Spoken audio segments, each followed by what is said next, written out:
were there aspects of, uh, womanhood in early adulthood that, you, as especially as a woman, were you even more motivated to, you know figure out a certain Yeah. path, or yeah, just love to explore that a little bit.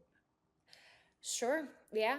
Um, I think it's important to remember that in the United States, women only got the ability to have their own bank account in the 1970s.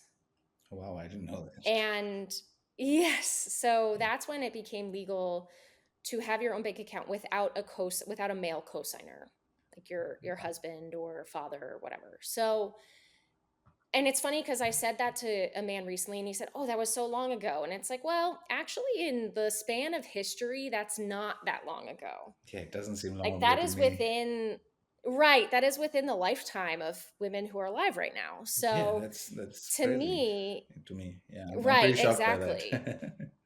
I know, right? And so to me, maybe I need to double check it was that and not that you could make your own company. I'm pretty sure it was your your we'll your bank account. we can Fact check add a note if there's it. we'll make sure, but if it's within the next 50 to 100 last 50 to 80 years, I think the point still stands. Okay. Yes. So I think that we're not that far off from the, I guess it's not, it shouldn't be a privilege, but I guess it sort of is, of being able to build your own economic future. Yeah. And I do respect and think about how different, like I mentioned, my mother's circumstance or even my grandmother's circumstances are from mine.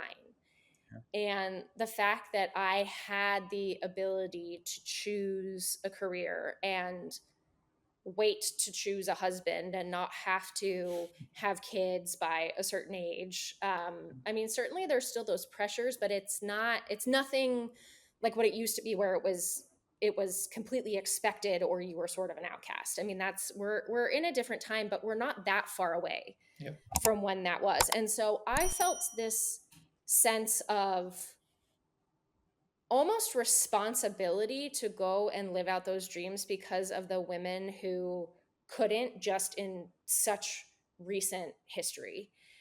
And I think about with grandmothers and other people, like, what would their life have been, how would it have been different if they had had the freedoms that I have and Yeah. have had in my life. Yeah. And because I was curious and motivated and driven, I thought I should go and follow that. Like, why not? Like, Yeah. what's holding me back from following it? I can, so I should. Yeah. And it almost became this,